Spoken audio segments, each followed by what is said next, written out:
ఈ మధ్య కాలంలో మనం ఎక్కువ సార్లు వింటున్న సమస్య ఏంటంటే, డిస్క్ సమస్యలు. వెన్నుపూసలో ఉండే డిస్క్‌లో సమస్యలొస్తున్నాయి. లేదంటే కూర్చున్నా, నిల్చున్నా, నడిచినా ఎక్కువగా నొప్పి వస్తుంది. కదలలేకపోతున్నాం. డైలీ వర్క్ రోజు చేసుకునే పని కూడా చేసుకోలేకపోతున్నాం. బయటికెళ్ళి బరువులవి ఎత్తడానికి అవ్వట్లేదు. ఇలాంటి డిస్క్‌కి సంబంధించిన సమస్యలనేవి ఈ రోజుల్లో ఎక్కువవుతున్నాయి. అసలు ఈ డిస్క్ సమస్యలంటే ఏంటి? అసలు ఎన్ని రకాలుంటాయి? ఎందువలనొస్తాయి? దీనికి వైద్యం ఏ విధంగా ఉంటది? అవన్నీ కూడా ఈ వీడియోలో మనం తెలుసుకుందాం. మనకి మూవ్‌మెంట్స్ మనం ముందుకు వంగోవడానికి, నిల్ నిటారుగా కూర్చోవడానికి, నిల్చోవడానికి, ఇంకా మెడ అయినా మనం ముందుకి, వెనక్కి, ఇలా పక్కకి, ఇలా మనం మూవ్ చేయడానికి వీలుగా మనకి వెన్నుపూస అనేది ఉంటది. ఇందులో కూడా ముఖ్యంగా 4 రకాలు వర్టిబ్రేస్ ఉంటాయి. మెడ భాగంలో ఉండే వాటిని మనం సర్వైకల్ స్పైన్ అంటాం. ఇందులో 7 వరకు అంటే సి1, సి2, సి3 అలా 7 వరకు వర్టిబ్రాస్ ఉంటాయి. ఛాతీ భాగంలో ఉండే వర్టిబ్రాని థొరాసిక్ వర్టిబ్రా అంటాం. దీనిలో 12 వరకు వర్టిబ్రేస్ ఎముకలనేవి ఉంటాయి. ఇంకా కింది భాగంలో నడుం భాగంలో ఉండేది లంబార్ వర్టిబ్రా. లంబార్ వర్టిబ్రాలో 5 ఉంటాయి. ఎల్1, ఎల్2, ఎల్3, ఎల్4, ఎల్5 అలా. ఇంకా అన్నిటికన్నా కింద ఉంది సాక్రమ్. ఈ వర్టిబ్రాస్‌లో మధ్య అంటే ఈ ఎముకలు కదా! వర్టిబ్రా అంటే ఎముకలే. ఈ ఎముకలు మధ్య మూవ్‌మెంట్ ఉండటానికి అంటే ఎముకలే డైరెక్ట్‌గా ఒకదాంతో ఒకటి అతుక్కున్నాయి లేదంటే దగ్గరగా ఉండేటప్పుడు జాయింట్ ఫార్మ్ అయినప్పుడు రాపిడి అనేది జరుగుతది. మూవ్‌మెంట్ అనేది కదలిక అనేది ఫ్రీగా ఉండదు. అలా కాకుండా మూవ్‌మెంట్ ఫ్రీగా ఉండటానికి ఈ వర్టిబ్రేస్ మధ్య డిస్క్‌లనేవి ఉంటాయి. అంటే కుషన్‌లాగా పనిచేస్తాయన్నమాట. డిస్క్ సమస్యలంటారు కదా! వీటిలో వచ్చే సమస్యల్ని మనం డిస్క్ సమస్యలంటామనమాట. ఈ డిస్క్‌లో కూడా 2 భాగాలుంటాయి. మధ్య భాగంలో మెత్తగా గమ్‌లాగా ఉండే పదార్థం ఉంటది. దాన్ని చుట్టూ కవర్ చేస్తూ ఫైబ్రస్ షీట్ అనేది ఉంటది. గమ్ అనుకోండి దాని స్ట్రక్చర్ అనేది దాని ఆకారం అనేది మారిపోతూ ఉంటది. అలా కాకుండా మామూలుగా ఉండటానికి ఒక ఆకారాన్ని ఇవ్వటానికి దాని చుట్టూ ఫైబ్రస్ షీట్ అనేది ఉంటది. ఇంకా దాన్ని ప్రొటెక్ట్ చేస్తూ ఉంటదనమాట. కొన్ని సందర్భాల్లో ఈ డిస్క్‌లో ఔటర్ లేయరు వెలుపల భాగమైన ఈ ఫైబ్రస్ షీట్ అనేది డ్యామేజ్ అవుతది.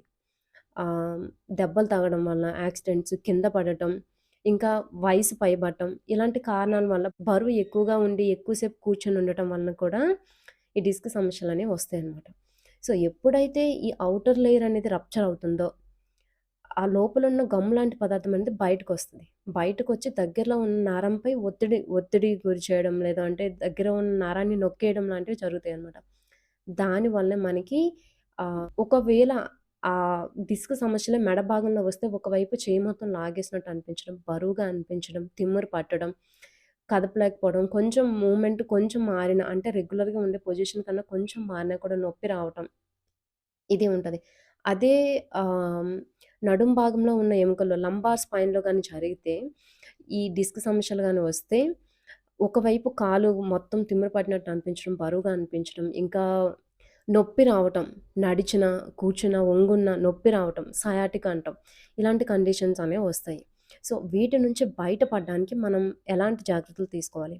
ఈ డిస్క్ సమస్యలు రావడానికి ఒక రకమైన కారణం బరువు ఎక్కువగా ఉండటం. మనం ఎప్పుడైతే ఉండాల్సిన దానికన్నా ఎక్కువుంటామో, మనం కూర్చున్నప్పుడు బరువంతా కూడా ఎక్కువ లంబార్ స్పైన్ మీద పడటం, ఒత్తిడి ఎక్కువ గురవ్వటం, ఎక్కువ సేపు కూర్చొని పని చేయడం, ఇలాంటి వాటి వలన కూడా ఈ డిస్క్ సమస్యలొస్తాయి. దీని నుంచి బయటపడడానికి బరువు తగ్గటం.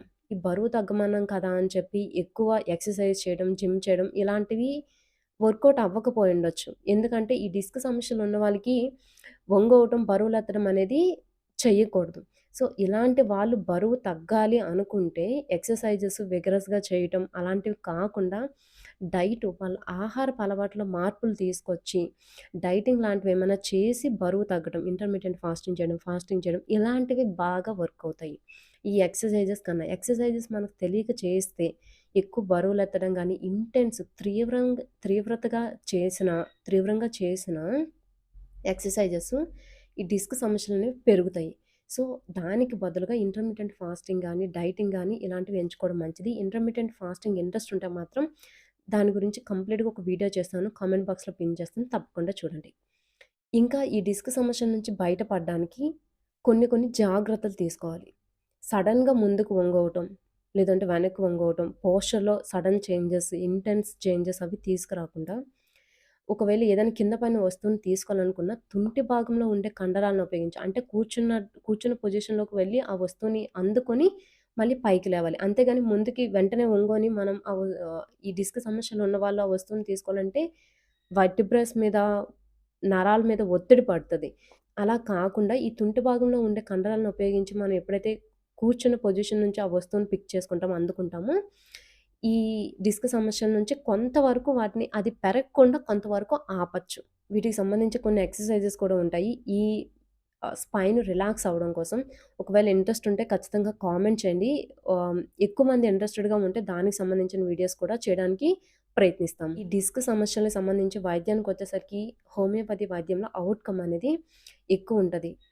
బ్రయోనియా, రస్టాక్సు, కాలికార్బ్, నాట్రోమోర్, ఇంకా కాల్కేరియా ఫాస్, సెంసిఫ్యూగా, లెడంపాలు ఈ గ్రూప్ ఆఫ్ రెమెడీస్ అన్నీ కూడా ఈ డిస్క్ సమస్యలకి బాగా ఉపయోగపడతాయి.